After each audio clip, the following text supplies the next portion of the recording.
So I was kind of trying to factor that in, as well as I didn't want to lose a big client. So what's the most you were willing to pay? I was willing to go up to 80,000, but I was, trying to keep it in the high seven.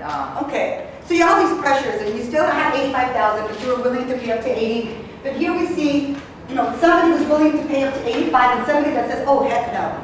I don't care about 85, I'm not paying $1 over 65. Okay, so let's see why there's $20,000 difference, even though they have $85,000 hand here, with $25,000 difference, yes.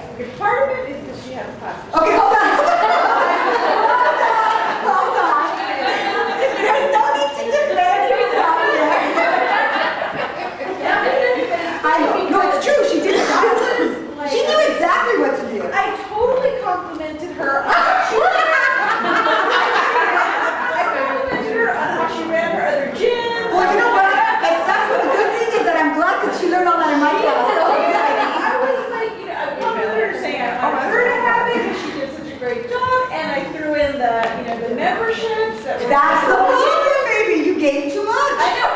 So then I'm thinking about it. Yeah. I'm thinking about it, and I realized I had a greater fear of owing the whole $70,000, so that it hindered my ability to negotiate because I was like thinking more. I can't owe this $70,000. I can't owe this $70,000. So I'm like, okay, I can pay $1,500 from somewhere, and so that pushed me down because I had a greater fear of that than confidence in my business. Yeah, and we're going to talk about why these numbers are the way they are. So basically, you gave the price the most. Which one were you? You were number 8. 3. So the most you were willing. You were the buyer, right? You were willing to pay, and you were willing to sell it at 70. So the most you were willing to pay. So the fact that she started at 65 and started at 60 there, that right there, I'm sure threw you off. Yeah. Right? I mean, just the fact. So, you were in a very tough, you were with an experienced negotiator. No. Okay, but let me ask the buyer here first. First let me ask buyer 8. Why did you say you paid $85,000? Why 85? Who's number 8? What? Because I have. Because you had $85,000 to spend and you needed it, right? Does that make sense? Is it logical for you ladies? You have $85,000 at hand, the insurance gave you that money, you need to get a gym, you're losing $600 a day, why not, right? So in the real world, we have buyers that think like that. There's nothing wrong with it, it's completely logical. But just like we have buyers that think like that, we have buyers that think every which way. Because we have another buyer that says, I don't care about 85, I'm not paying $1 over 65, who's that, Ingrid? Why? You have 85,000. Why the heck are you only willing to pay 65 when you're losing $600 a day? Because originally my gym was worth 86,000, and then my equipment was another 42. So even though the insurance money is giving me 86, I'm still losing money. So with having to move, that's an expense.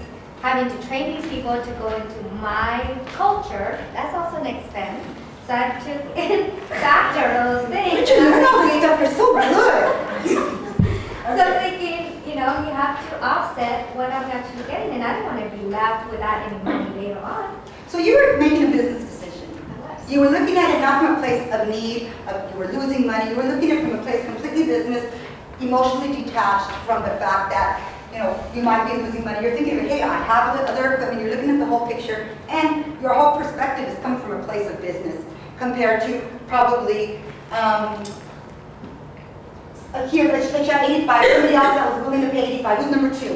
Why are you willing to pay 85? Well, it says right here, you want it really badly. Okay. That's all the money I have.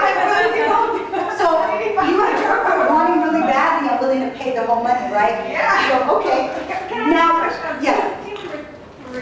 Did you throw out the number first? Did you throw out 65 first, or did you throw out 86? I threw out 86 first. You did, okay. So I even had another buyer that had offered me the full price the next day, but she so you threw out 86 and she threw out 65. But you actually attacked it.